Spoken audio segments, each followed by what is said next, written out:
Hello नमस्कार, मी वैष्णवी टिबे माझ्या YouTube चॅनलमध्ये सगळ्यांचं हार्दिक स्वागत करते। आज मी लाडू बनवते मिक्समध्ये। जास्त शेंगदाण्याचे आहेत ते, पाव किलो शेंगदाणे घेतले। आता ते खरपूस होईपर्यंत चांगले भाजून घेते।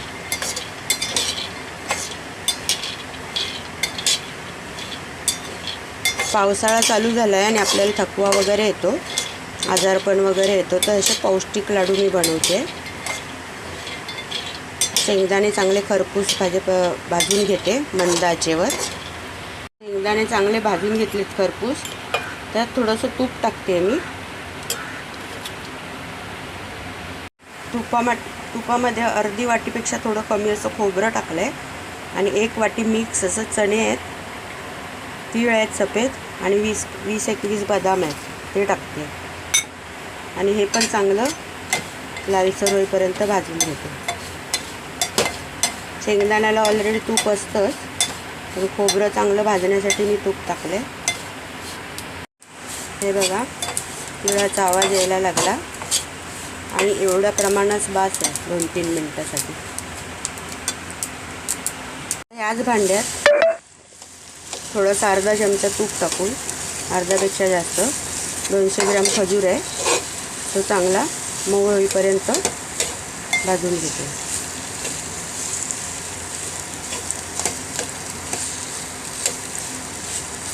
गूळ अजिबात वापरणार नाही आहे,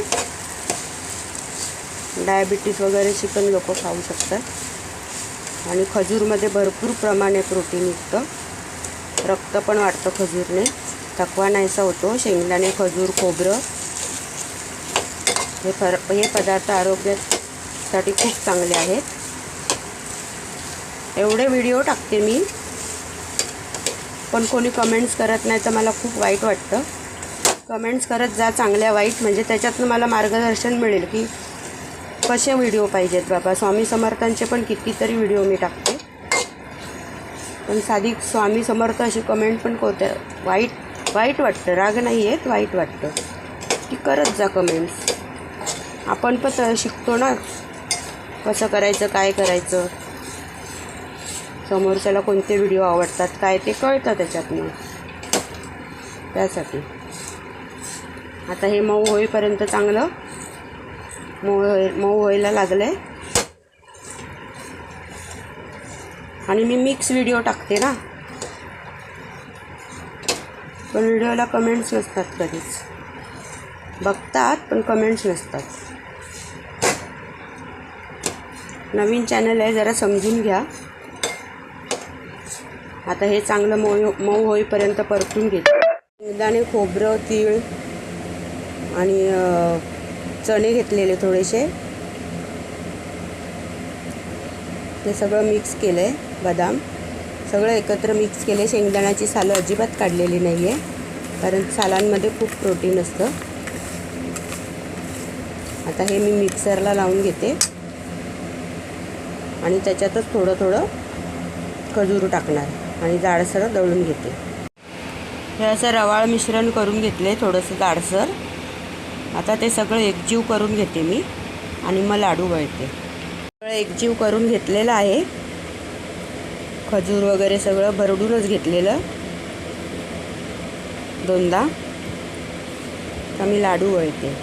रोज सकाळी 1 लाडू खाल्ला की कंबरदुखी वगैरे, हातपाय दुखणे वगैरे सगळं, डोकं दुखणे सगळं कमी होऊन जातं।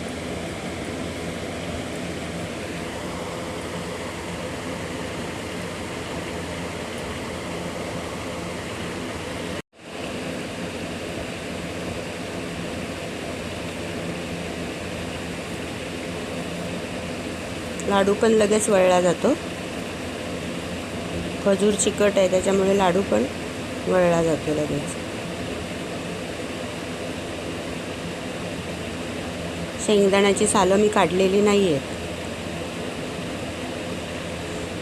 हे बघा, असे मी सगळे लाडू वळून घेते।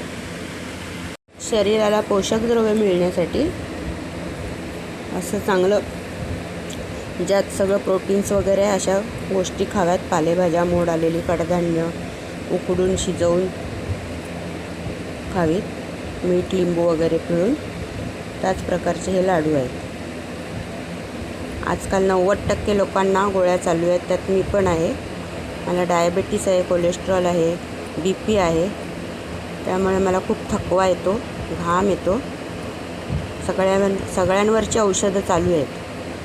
पण नुसती औषधं खाऊन पण पोटात प्रॉब्लेम होतात, आग होते, काहीतरी बिघडण्याची शक्यता असते. म्हणून खाण्याकडे लक्ष दिलं तर मग ते शरीर समतोल राहतं. त्यासाठी हा प्रयत्न. ह्याच्या आधी पण शेंगदाणे गुळाचे मी लाडू केलेले, पण मला थोडासा त्रास झाला म्हणजे मी एक लाडू खायचा तर 2-3 खाल्ले एकदम, हे पण सांगते. म्हणून एकच लाडू दिवसातनं खायचा. BP माझं लो झालं, डायबिटीस वाढलं, म्हणून आता खजूर टाकला आहे आणि एकच लाडू खायचा रोज सकाळी उठून. व्हिडिओला माझ्या लाईक करत जा, आवडला तर शेअर करत जा, सबस्क्राईब पण करत जा. मुख्य म्हणजे कमेंट्स करत जा. कधीच कोणाच्या कमेंट्स नसतात, त्यामुळे मग मला कळत नाही की मी काय अपलोड करते, यूट्यूबवर डाउनलोड करते. व्हिडिओ माझे चांगले असतात का वाईट असतात. चांगल्यानं तर वाईट तरी कमेंट करा, निदान मग मला कळेल तरी कसल्या प्रकारचे व्हिडिओ टाकायला पाहिजे. आणि मला वेळ मिळत नाही व्हिडिओ करायला, कारण मला एकटीलाच कॅमेरा धरायला लागतो. त्यामुळे आता मी स्टँड वगैरे सगळं आणले. जास्तीत जास्त वेगवेगळे व्हिडिओ टाकायचा प्रयत्न मी नक्की करणार आहे. 2000च्या वर सबस्क्रायबर झाले. सबस्क्राईब करत जा. माझे व्हिडिओ मिक्स असतात म्हणून थोडा प्रॉब्लेम होत असेल असं मला वाटतं, पण मला मिक्स व्हिडिओ टाकायलाच आवडतात. एका टॉपिकचे व्हिडिओ मी नाही टाकत. शेंगदाणा, पाव किलो शेंगदाणे, 200 ग्रॅम खजूर, 150 ग्रॅम तीळ, चणे, खोबरं, बदाम, हे 150 ग्रॅम झालं असेल. 2 चमचे तूप. ह्या सर्व पदार्थांमध्ये हे सगळे सिग्न पदार्थ आहेत, त्यामुळे पोटात सगळं आतड्या वगैरे नरम राहतात, मऊ राहतात. चेहऱ्यावर पण तुकतुकीतपणा येतो या लाडूने. आणि खाण्यासाठी पण हेल्दी असे लाडू आहेत हे. एक लाडू फक्त खायचा सकाळी आणि गोळ्यांबरोबर गोळ्या आणि लाडूचा आहार समतोल ठेवायचा, की कोणतेच प्रॉब्लेम होणार नाही शरीराला. असे हे माझे लाडू तयार झालेले आहेत. रेसिपी आवडली तर नक्की लाईक, शेअर आणि सबस्क्राईब करायला विसरू नका. बेल आयकनचं बटन दाबायला विसरू नका. यापुढचे व्हिडिओ सगळे मग माझ्या नोटिफिकेशनमध्ये तुम्हाला दिसतील. कमेंट्स करायला विसरू नका. स्वस्थ राहा आणि हेल्दी राहा पावसाळ्यात. हीच ईश्वरचरणी प्रार्थना. बाय.